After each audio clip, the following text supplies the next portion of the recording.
Okay, so welcome. I'm so glad that we're here again. And today we are going to cover um, a really good, let me share my screen here with you. Really good information. I've been training with Dr. Daniel Amen from the Amen Clinics, and he has a lot of good material out there that I'll be passing along to you at in our calls. And this time, one of the ones that I saw I thought it would be beneficial for us to talk about today is actually something that he's doing. And Dr. Amen, Daniel Amen, is a psychiatrist that he has done with Jim and Charles Fay. I don't know if you're familiar with the program called Love and Logic. That is one that I was trained as a parent educator when I was with the public school system here in Knoxville. And they are in Denver. They have a beautiful facility there. When out of graduation, they had us over at their home up in the mountain, gorgeous view, incredible meal. But it was a really, really neat. This is a father and son program, and it's a family program, and it started really as a Christian program. All their books had every chapter started with a scripture. And unfortunately, as everything that we know how it happens when you want to share what you know with the school systems, they had to redo the books without the scriptures in them, but the principles are still the same. And obviously their faith is still the same. It's just that, you couldn't have scriptures in the books that the teachers use for the school system, but it is really good material. So the title of this class is going to be 7 Parenting Mistakes that Can Ruin Your Children's Lives. A little intense, that title, but I'm sharing it exactly as it came. And so there are 7 things that we're going to talk about, and then I'll just run those through. And at the end, we'll have our Q&A as we normally do. So we'll start with the first one. There is Kathy coming in.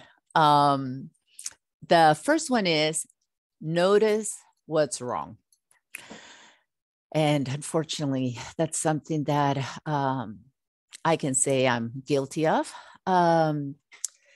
When we get stressed or feel scared and depressed, we tend to zero in the negative. Focusing on what your child is doing wrong is one of the worst things you can do to them. Kids crave attention, and if the only time you give them attention is when they're doing something wrong or something that you don't like, you are basically training them to become little monsters.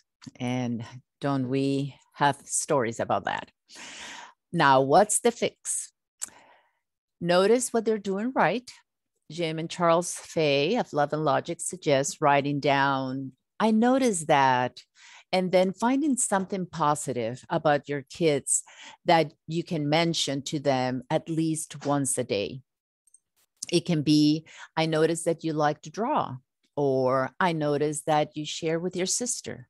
Follow that up with eye contact, a smile, and a light touch. Remember, we talked about keeping those centers, I am safe, I am loved. So what can I learn from this? So the contact, smile, and light touch will take care of that. So our child is actually ready to learn. Then, okay, it's not letting, there you go. Okay, the second one is react immediately anytime your child makes you upset. Unfortunately, that's one of the things that we do. And it's just a retraining for our toxic patterns that we need to arrange.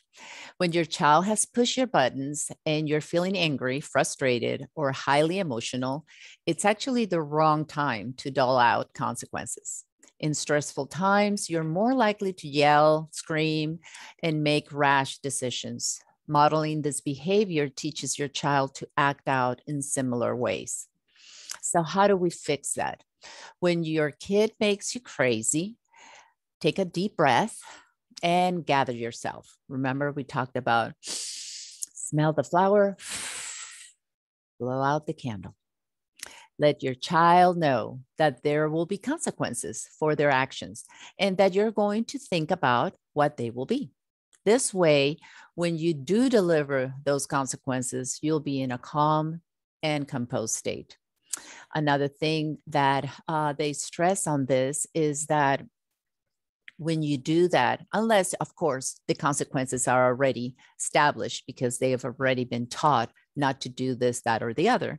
If it's something new that you haven't talked to them, the time that you allow for you to calm down and for them to think what the consequences are going to be are very, it's a good time for them to ponder of, oh, what's going to be, what did I, what are the consequences, et cetera. And it helps them think through what they did wrong. And at the time that you're able to talk to them and you're calm, so will they be, because they had time to think about it. So it could be a more productive, especially if they're older. Number 3, stay on top of their homework.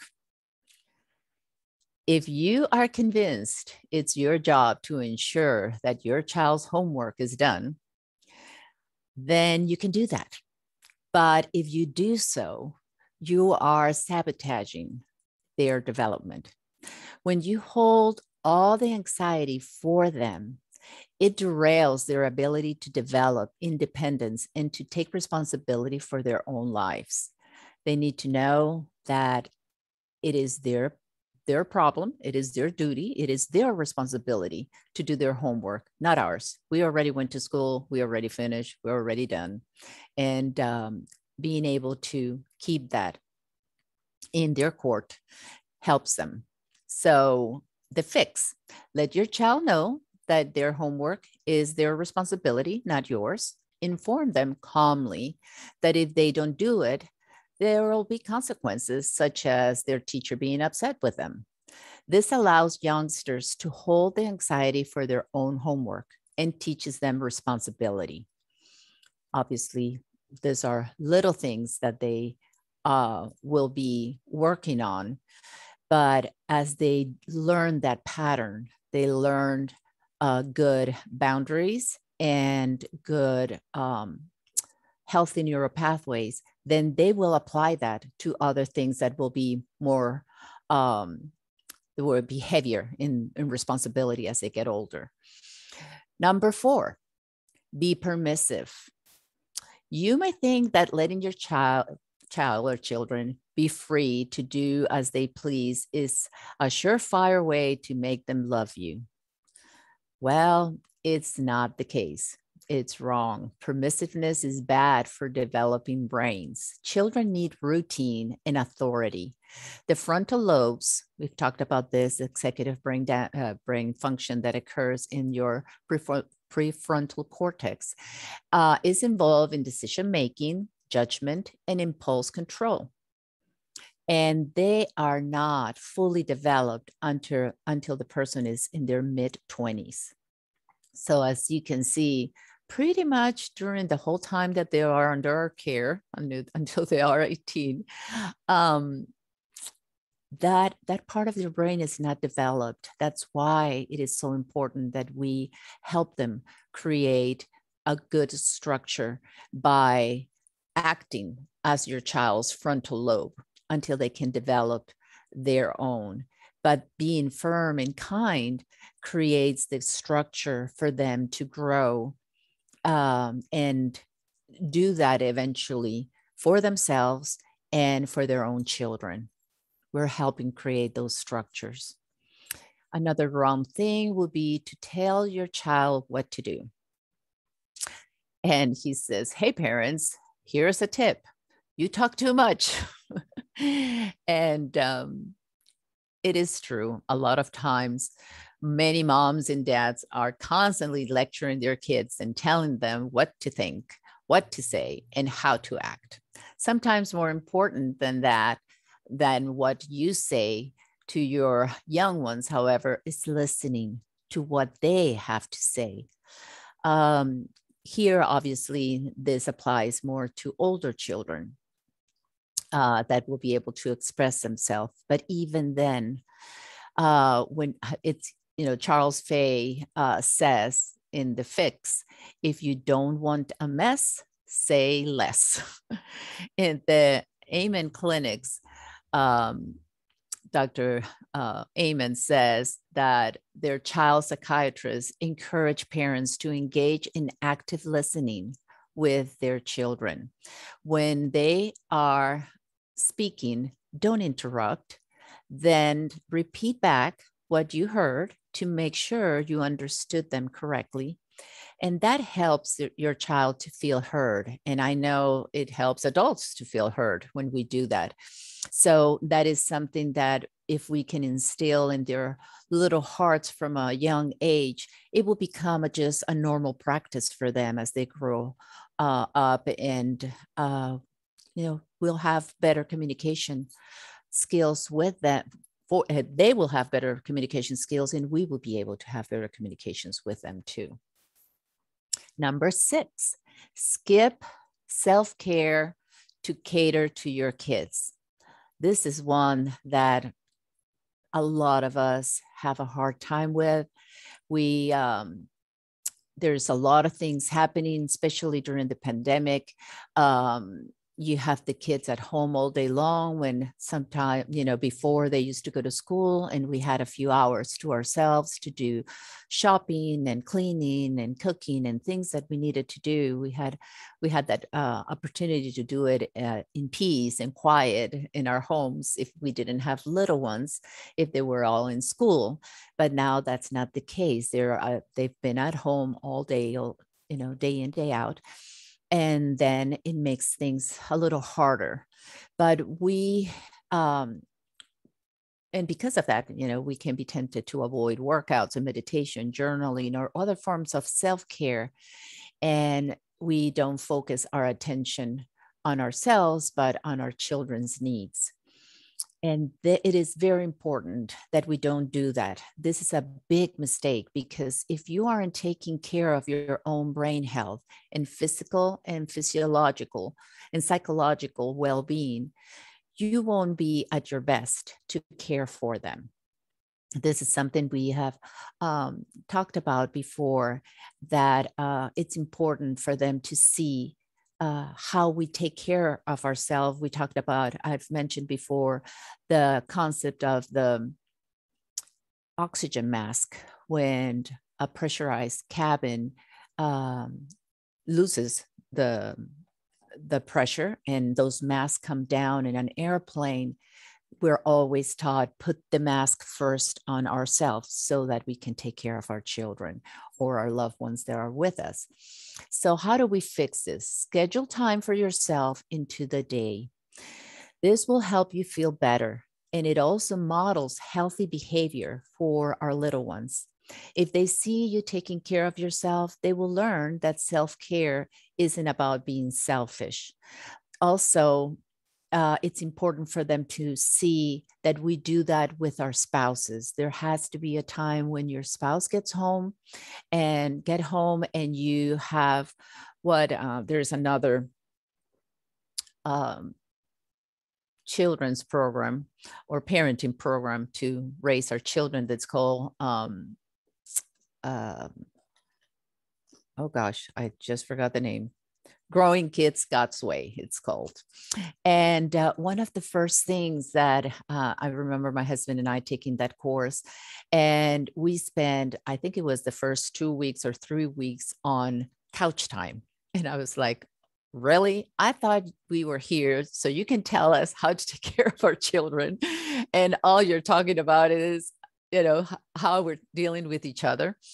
And but the whole premise of that is the same as here, that if you can take care of yourself, that is important. The number one would be putting that mask to myself, but then us as a couple, your husband and you have to have that time to yourself too. Because if by the time he gets home, then, do this, that, and the other, or check out because you're overwhelmed, and then don't bother dad, he needs to be alone. All those things, it creates a lot of anxiety in the children. And if they don't know what's happening, of course, just like you had to have your own time, is good for him to have his own time. And a lot of times, depending on the commute, they may be able to have that downtime on their own while they're driving home, if they have a longer commute. But it is important that children know, okay, just give daddy some time and he will be with you. But we just have to teach that probably a few times by the time they realize that that is a routine, that it's something that dad does. He gets either into his office, he goes outside, he goes into the garage, he does something that he needs to, his downtime. And then there is downtime for both of you, where you can both talk, see how your day went, and they see that it is important, that good communication and going over our day and caring for one another, being interested in how his day went and he's being interested in how your day went, is important too. So we learn patience, we learn to be others minded from a young age. When you do, we teach that to our children when we do that practice. And 7 is, don't worry about screen time. When we use our tablets, phones, TVs as pseudo babysitters, we are getting in trouble. We will get in trouble for that, because unfortunately, screen time has gotten so out of control. And new research shows that using screens for long periods of time changes our children's brains, and our brains too, in a negative way. Researchers at the National Institute of Health performed brain scans on 4,500 children. Those who had daily screen time usage of more than 7 hours showed premature thinning of the cortex, the outermost brain layer responsible for processing information from the physical world. And sometimes we wonder why our kids are so out of touch with others and themselves, and what is actually happening in the world. Other studies show that too much screen time is associated with increased risk of depression, anxiety, low self-esteem, and other mental issues too, health issues. So according to Charles Fay at Eleven Logic, let your kids know that you allow screen time as long as it doesn't hurt relationships in the family. That is really one of the primary things when you are at the table, when you're having dinner, when you're having a conversation, that those phones or iPads, etc., are put aside. They are not within reach. Even for us, when we're talking to our children and the phone rings and we immediately grab that phone call instead of letting that go into a voicemail and finish our conversation and show our kids that face-to-face and that communication is more important than what just came in. What just came in can wait.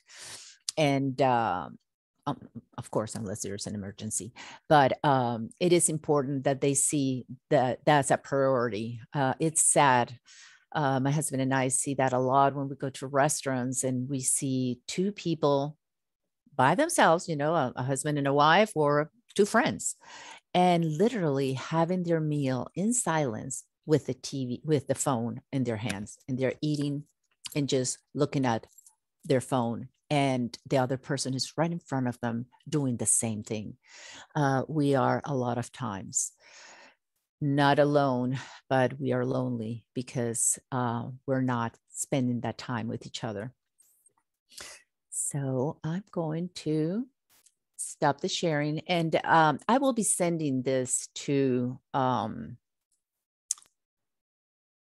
Sydney so that she can post it on the Ruta Cafe, so that, you know, I know there was a lot of information there and probably didn't have time to write it all down, but it will be there for you to have.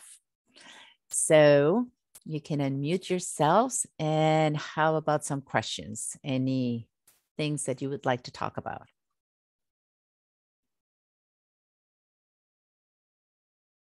From what I just said. Yes, Millie.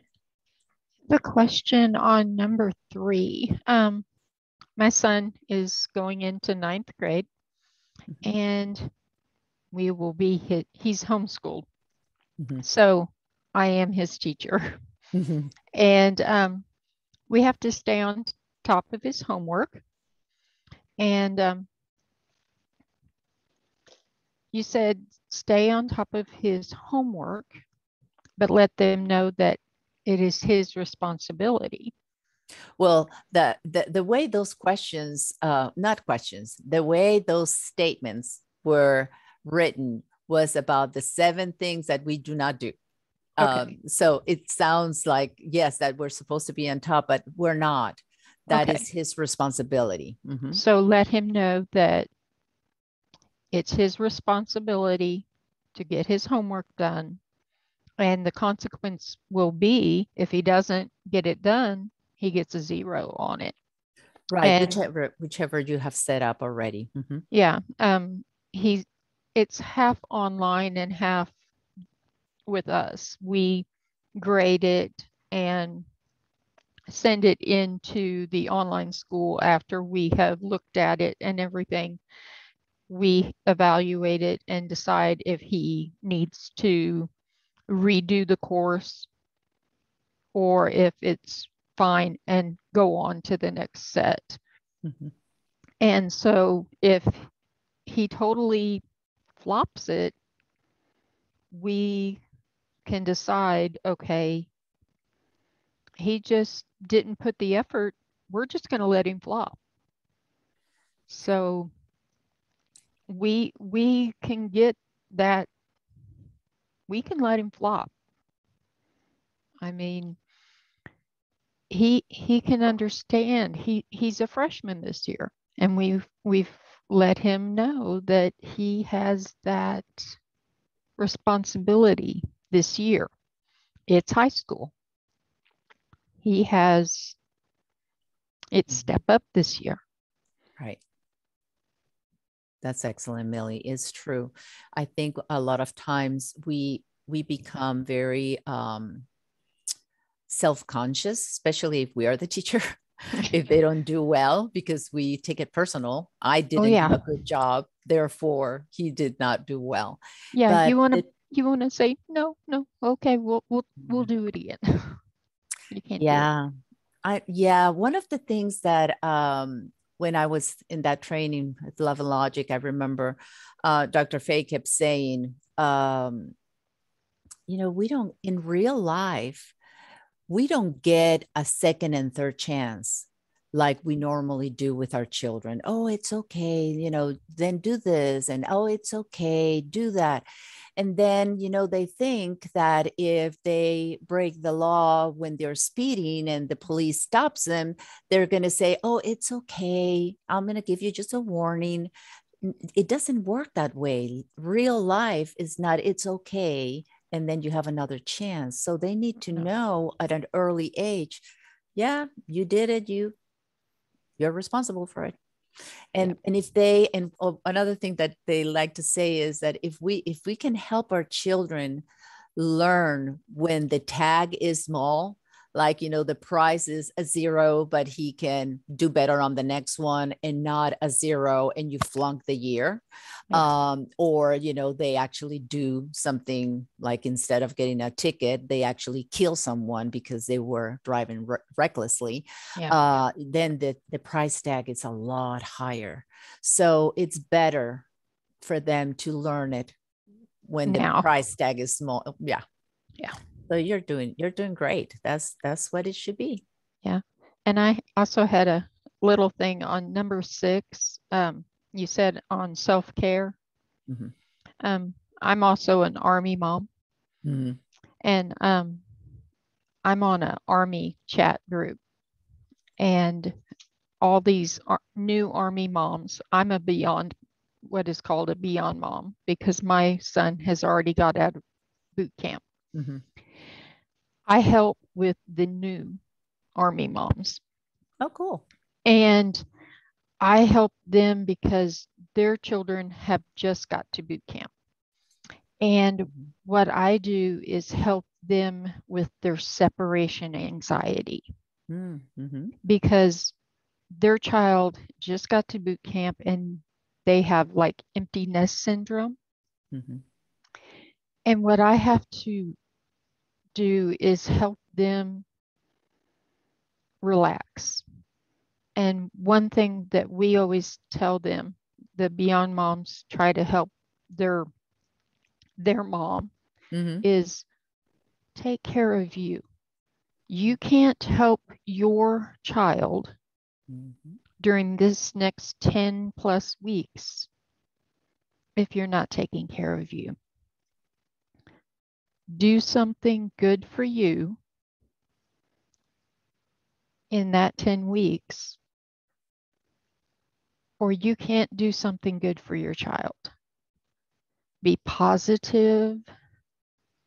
Don't mope. Don't don't sit around crying, because a lot of these moms, they're crying. And we have to get them focused not on that, and get them, okay, Mm-hmm. what's something you can do instead of crying, instead of focusing on your child is gone? Mm-hmm.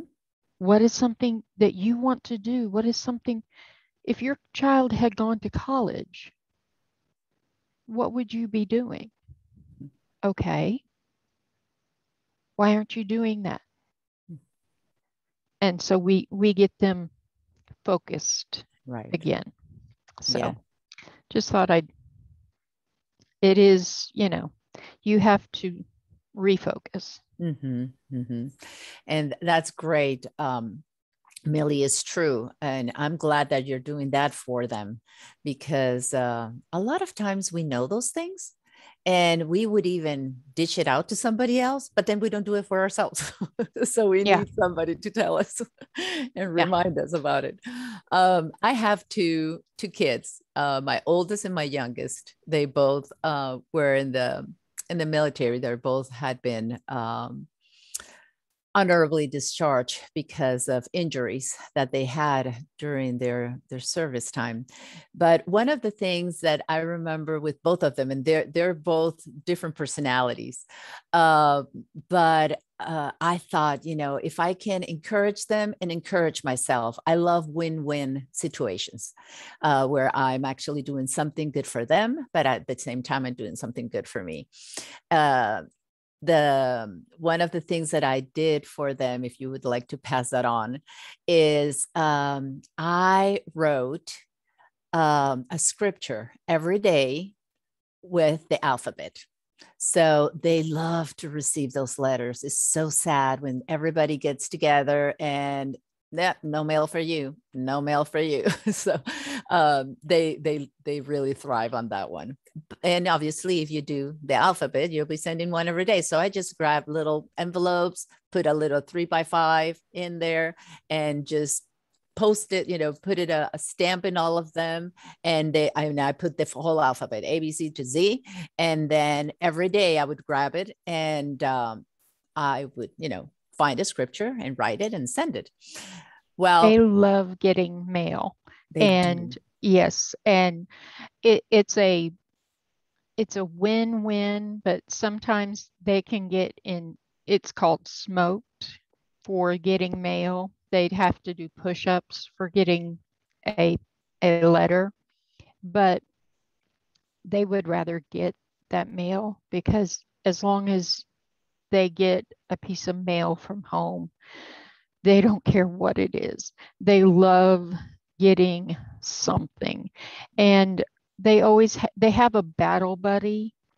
And when my son was there, I always loved to send an extra something for his battle buddy. So I would write a card for my son and a card for him. Mm-hmm. So if I That's wrote a awesome. letter, it was a letter for him and a letter for his battle buddy. That way, you know, some you always do something. And then on graduation day, we adopted his battle buddy That's awesome. because his battle buddy's parents weren't able to come. Mm. So you make sure that those people have somebody there on graduation day. Yes, yes, that's awesome. And I just wanted to add to that that I did that for both of them. And like I said, they're different personalities. But the oldest one, who actually was the first one that went into the army, but he didn't go in like most kids do, and they're 18, 17, 18 years old when they graduate from high school. He actually went in when he was 30. And Wow. because it was during the time when the war on terror, when Bush was president, and he was calling in people to get on board and to serve. And so he did. He joined at 30, and he said, "Oh, Mom, it was so hard because there's all a bunch of kids and I get, in trouble every time that somebody does." And I'm like, "Would you guys shut up? Would you guys do what you need? Just do it and don't get us all in trouble." Making me hurt. I know. But he was actually the one that said to me, "Mom, I know that you already did the whole alphabet. Do you mind doing it again?" So you never know what that does for them. They love getting they love it. They love getting any mail that they can get.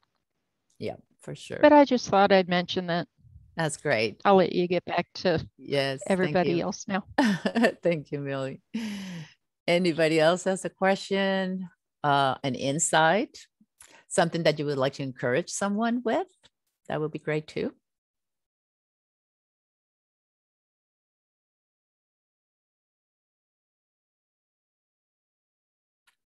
Go ahead, Sarita. So I have a question. I was in another group about parenting. It wasn't a believing group, but they talked a lot about the hand in hand and like the gentle parenting.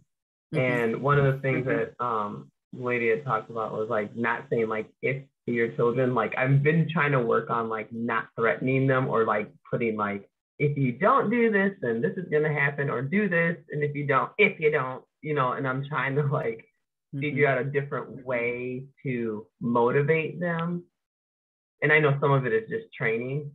So that's part of it. It's like, oh, but in the meantime, as we're in that process, like, it's like, clean your room. They have VBS tonight. Well, I want to go to VBS. I don't want to clean. It's like, well, if you don't clean your room, then you're not going to VBS. And I'm like, I don't want to do that because I want that 2 hours and 15 minutes. So just being honest. That's like, right. That's right. Stay home with mommy, but then I'm like, no, you're not. You're going.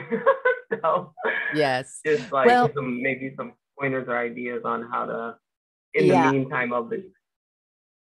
One good word to change for if is what. So let's say they're not doing something, and you can just ask, what happens when you, so instead of if you, when you do, because when you're asking what happens when, you're making it a fact. It's not that if, it's up in the air and they think that because it's not concrete, they can, make you change your mind or something. So let's say if it's something that, it depends how old the child is, because sometimes you just don't you can't let them choose because you know what they're going to choose. And it's not going to be good for them. So you can always, you will have to, at that point, give them a choice. It said, if you, when you do this, this will happen. Or when you do this, that would happen. Okay. Now, which one of the two would you like to be the consequence to not obeying mommy when, you do this, that, or the other? And they'll choose one. I'd rather that one. So, okay. So we agree, right? When you don't do what mommy said, that's going to happen. Yeah. Okay. Can you tell me again? What was it that you're going to do? Well, if I don't do that, then I have to do, I have to dust the furniture for you, something like that. Because what happens is when they when they don't do something that they were supposed to do, you are taking time off from what you were supposed to do in order to help them. So, you just drain some of my energy because I should have been dusting at the time that I'm doing this for you. So who's going to dust then for me? Yeah, so that they know there is a consequence, not just for them. They do something wrong. They dirty something or they don't pick up. Okay. When you do that, if you do that, I will pick up those toys, but then they're mine. What do you mean? They're your toys. You want them, put them away. You don't want them, they're mine. And then, but those are my toys. Yeah, they eventually will be yours. You'll just have to buy them back because I paid for them. You didn't. You want them back? You're going to have to pay for them again. And you're going to have to pay them because I already pay for them, right? And, or, I can just give them out to, there's a lot of kids that need some toys. We can just donate them.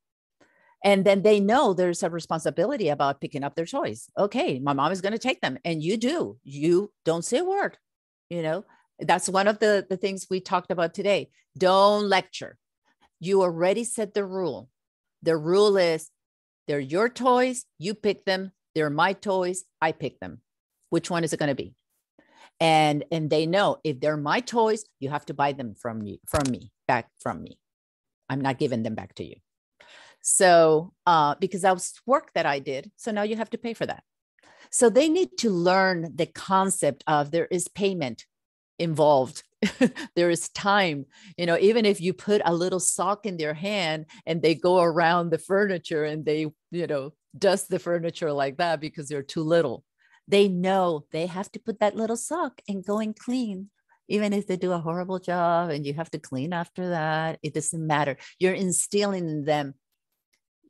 Mommy said this, and this is the consequence. And you agreed. And that's the important part. They need to agree with you and repeat back.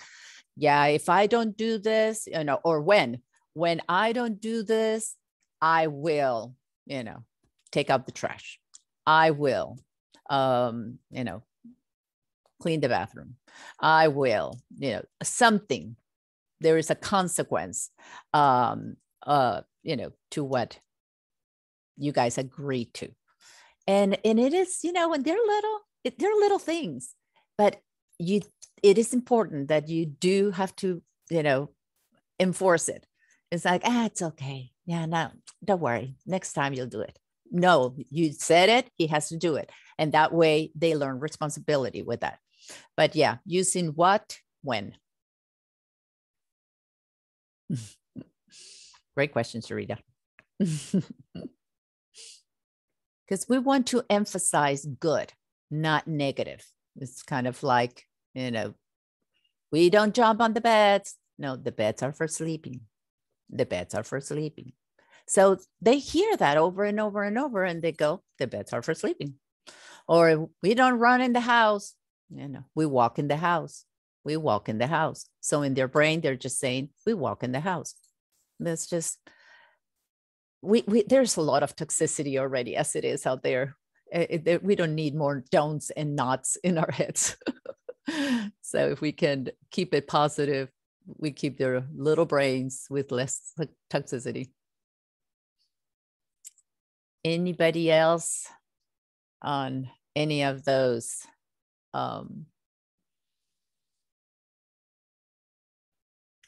about not reacting immediately? Anybody has something that can say about that. What do we do about screen time when they're doing online school? Yes, I'm glad. I was going to say something when you were talking about that, you homeschooled them. And a lot of kids with the pandemic, they were at home on screen time all day long. So, I mean, he gets off as soon as he can, but he's online school, which is he starts at 8 o'clock in the morning and he's on until about 3. He gets off 2:30, 3 o'clock, and that's, it's a and long then, time. We give him some playtime, which, he's a 13-year-old boy. He wants to play. I mean, we give him playtime, and that's usually about 2 hours. So he's on for quite a while. We've had his eyes checked. He has no eye strain. His vision's fine. I just worry about, good golly, he's on screen time. Yeah. Oh, because the play time, those 2 hours are on the screen. On the screen. But he does get up and get out, and he takes walks with the family. We go out and we take a walk, and he also comes out and does Bible time with us in the evening. So he's not sitting full time in front of his screen. He does get up and get out from in front of the computer. So I just worry that, we signed him up for the online school, but yeah, it's a lot. And it's really, in this course, I'm still taking it. I just signed up for another course with Amen Clinics. And when you see the scans on brains, and it is sad. It is really sad. What happens is not just your vision, it literally damages your brain. Yeah. So and this is his 3rd year on homeschool. Yeah. So unfortunately, there is, and when he graduates, that's probably, depending on what type of job he has, he will be on a screen all the time. Yeah. So there are things that we just have to give. That what the screen does is take away things that are important for our brain to function properly. So we need to give them back. So we need to keep our brain. We just have to work harder. Obviously, if we never had this radiation, we didn't have to supplement so much our diet and make sure that we eat organic and not, we don't need more chemicals in our food or GMO that are not real food, things like that. It's sad, but he's already having stomach issues at 13.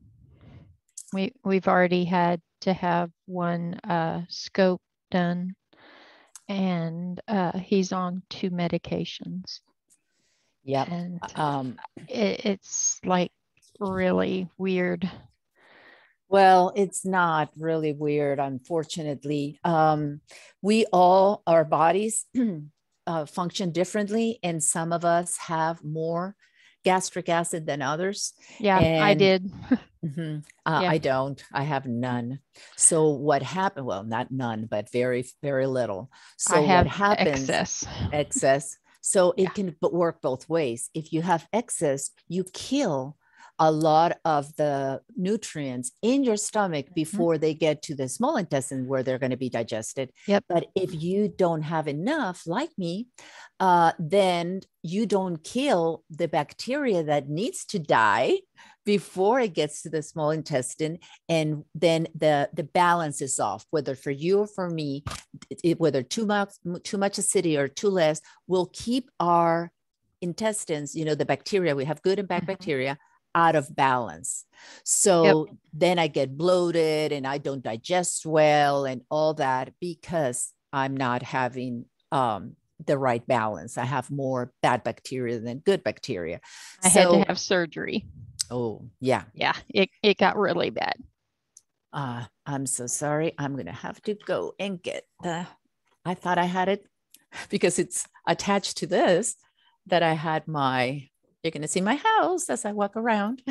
It looks very pretty. Thank you. But I need to charge my computer. Let me connect it here. No dying. No dying on me. Okay, so now you're going to see another part of my house. Okay, so what happens is that balance is important. And now that you mention it, I thought I was going to do that later on, but I will definitely keep it for next month for our parenting class. I will. They have a whole teaching on that, on how to supplement, because one of the things that I love about this doctor is that he is holistically minded. So even though he is a psychiatrist, and unfortunately most psychiatrists will resort to medication first, he doesn't. He makes sure that there is exercise, there is good nutrition, and there are supplements of things that we're not having on a regular basis in our diet, that it will, we'll cover that. So I'll make sure that our next parenting class is going to be on that, to get a good balance for our children, because what happens is when they are, and we are on the screen so much, we need to supplement those things so that our brain doesn't lack. And oxygen is very important.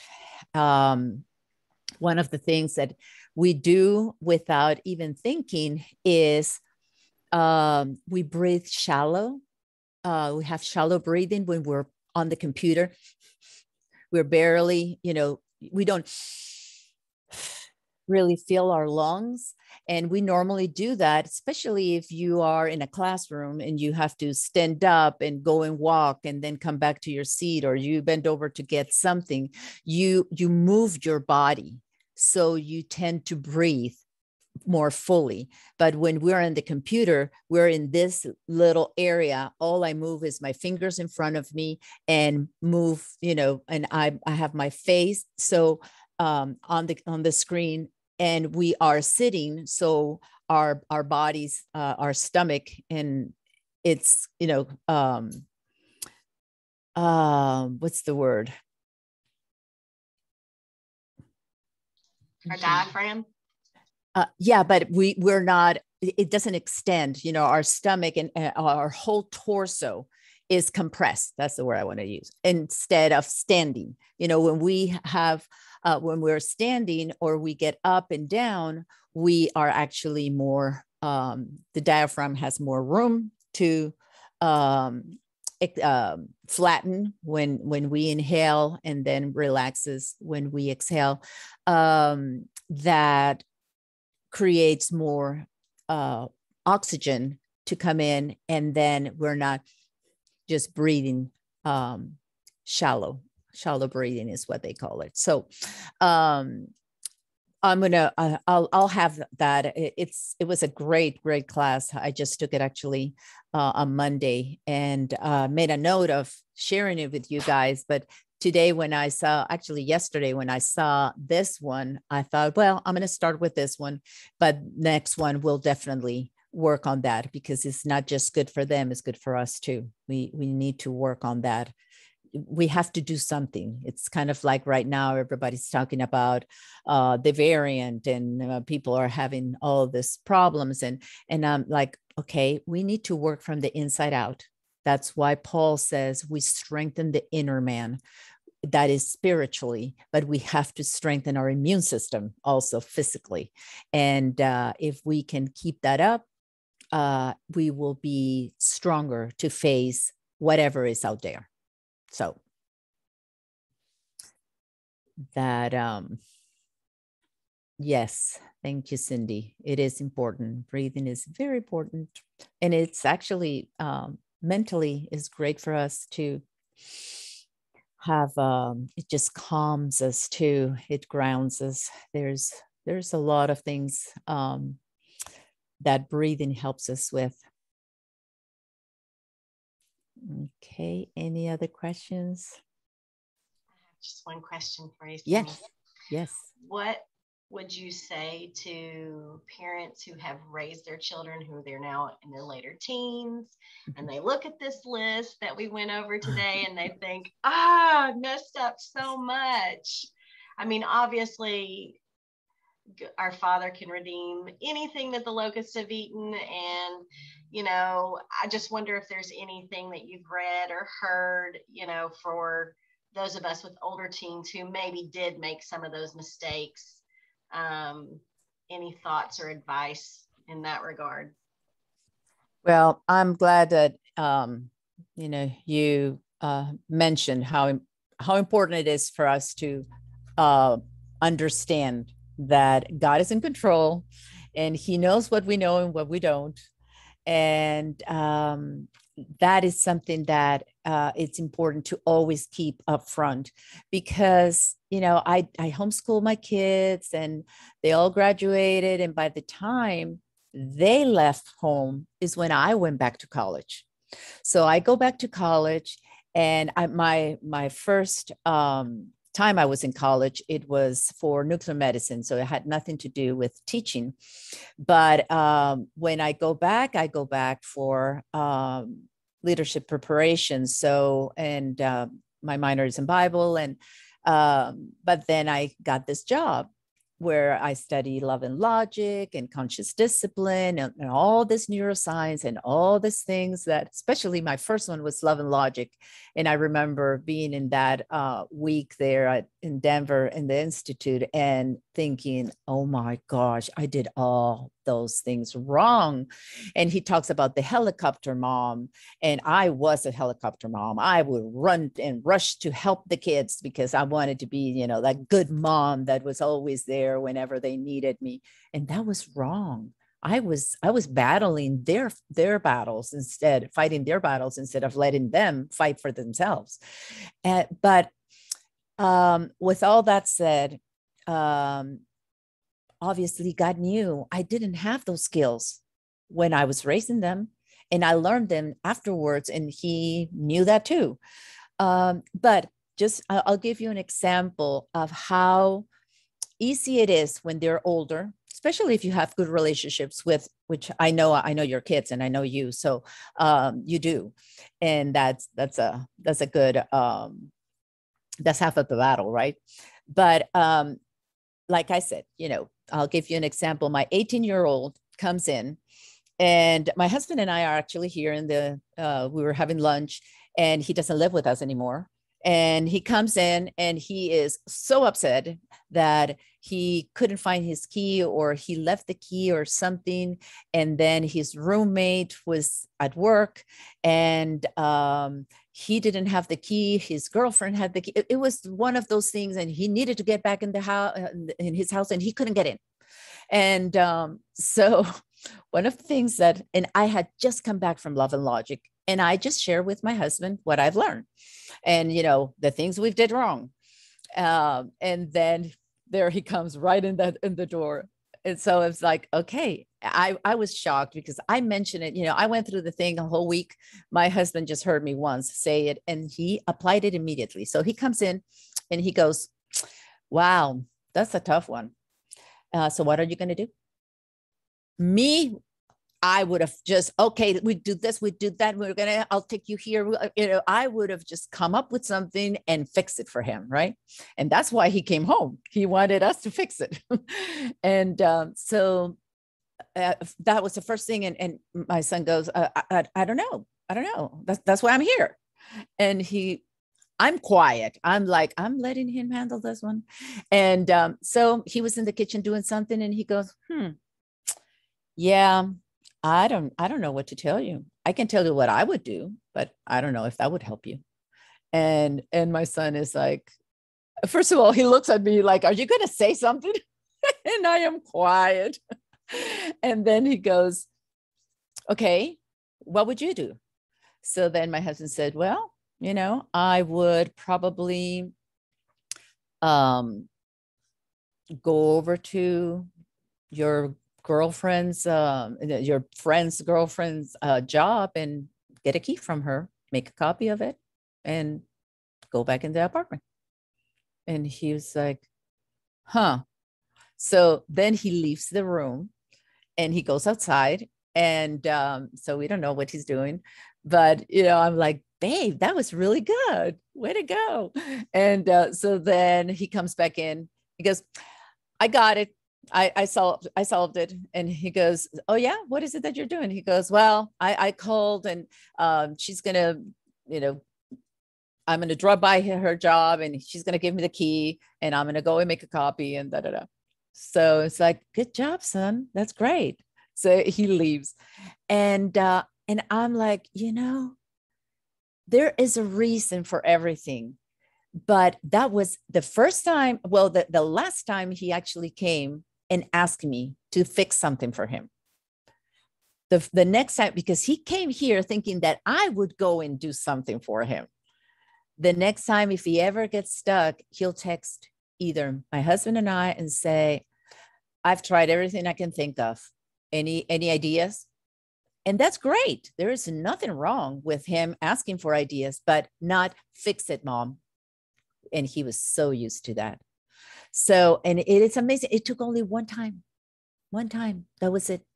So, you just learn the things that you learn and then take advantage of the moments that you find out that, like every time I knew that I did something wrong, I called them. I said, I am so sorry. I did this wrong.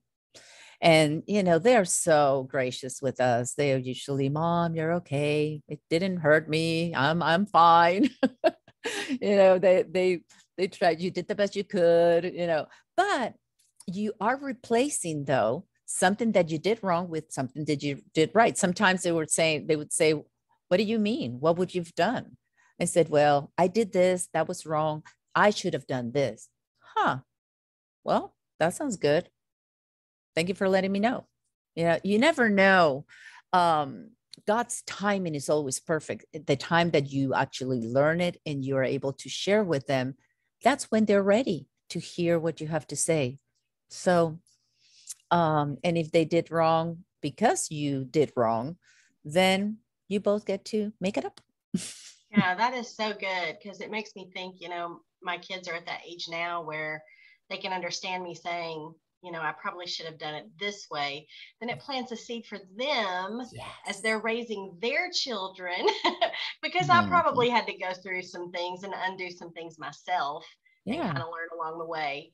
But it's improvement, even though it's not perfect. It's growth and improvement. And if it can help them be better parents, then that's wonderful. So I know. I love that, Chastity, especially for them to know, you know what? Mom is human and so am I. She made mistakes and so will I. And that in itself is so freeing that you don't have to be perfect. You have to do everything right or you're a loser. No, we're all learning. So that's awesome. Thank you for that question.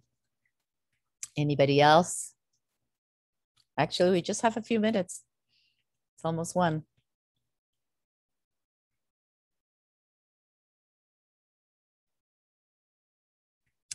Well, I am glad. Let's see. I have 4 boys and teaching them how to do laundry. It's a comedy of errors. Oh, I know. My husband actually taught my children, because I'm Venezuelan, and in my culture, women do everything. My kids never made even their beds. They never did dishes. They never did their laundry, none of that. So I get divorced after 16 years and I remarried. Of course, I was married to a Hispanic, so he was used to that. But I married an American and he's not used to that. And he's like, they do what? And he's like, yeah, I have to do this, that, I'm telling him all the things, what are you doing today? And I'm telling him all the things I have to do. And he goes, okay, stop right there. I have to has to get out of your vocabulary. Yeah. There are things that need to be done and who's going to do them? And I'm like, me? Who else is going to do them? And he goes, oh no, oh No. no, the kids get to do this and get to do that. Oh my Yep. gosh. My husband is exactly like yours. My husband loves to cook, and he will cook dinner more than I will. I mean, if I don't feel good, he's in the kitchen. He is the greatest cook. Awesome. And he is constantly reminding me, you have a son in there. Don't make yourself hurt when you can have your son, our son, in here helping you clean. He doesn't have to do 8 solid hours of homework, of classwork. He can push pause, come help you do something, and then go back in. So just, don't lift something heavy, go in and get him. So That's my good. husband is making a face at me. He works from home, so he was he was passing Yes. by, and he just kind I of saw him. Yes. yes, he's making faces at me. So, but it's constantly, don't overdo, because it's my mother-in-law was, when the boys were little, it's women's work. You did the babies, you did the house and everything. Yeah. And it was always ingrained. She would always tell me, that's women's work. If it's the house, that's our kingdom. We do that one. That's ours. Yes. Men. And when I was young, in my house, when I was growing up, my stepfather, if it was inside the house, we did it. If it was outside the house, the men did it. And it was, we did everything. And so I'm used to doing that. And I'm having to break that cycle. Yeah, it's the way we were raised. That's the way our parents were raised, and their parents were raised. But we live in different times. Yep. And going back to your question before, that is a great way to help him get off from the screen for a few minutes. Yes. Yeah. I have him, because I'm not supposed to lift stuff. I'm, my doctor says, no, you've had surgery twice on one's shoulder, no lifting. So if the trash needs to go out, or something the laundry needs picked up, I get to call him out and have him pick up and do something. So that's a way to get him out and doing stuff. Or if I need to go out and look at the garden, he can come out and look at it. Yeah. Push pause. Yeah. And that's one thing, that's a nice thing about pause. But the other thing that we tend to think is that, well, it's not their fault that I have bad shoulders. Oh, it's not their fault then this happened. Well, that is not the way it works. If you have, God gave them to you and you to them. And if your situation is whatever it is, that's everybody's situation. And that is important that we, hey, Mr. Melly. We keep calling him that, but what is his name? Because he has a name.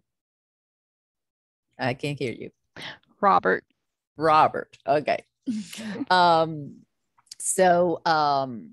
But whatever happens to us, it's part of God's plan. Everything, absolutely everything that we go through, how many kids we have in a house, the house we live in, the in-laws that we have, the family that we have, the friends that we have, the school that we go to, all of that is part of the equation. And it's not your problem, it's our problem, right? So, and it's not like, because my mom does. No, that's just our life. That's what's your last name? Jones. Okay, that's the Joneses family. That's what the Joneses do. It's just, and if we can implement those thoughts early in life, and our children Okay, but nobody else that, well, that's their life. The Chirapanos life is this, and this is how we roll. So that they realize we need to give them the sense of family, the sense of this is our situation, this is what we need to do. And it's not like this is my parents' problem, not mine. No, if we are your parent, it is your problem too. So, okay, ladies. Well, this was fun. As always, love to see you. And we will, for those that come back in 2 weeks for the Sitting at the Well, we'll see you then. And if not, next month, we will do something about keeping our brains healthy, all the different ways that we can keep our brains healthy. Any other ideas, any other suggestions of what we could do? You going to say something, Sarita? Or are you going to type it? Oh, I saw you got close. Okay. Well, love you all and see you next week. Well, see you next month. Bye.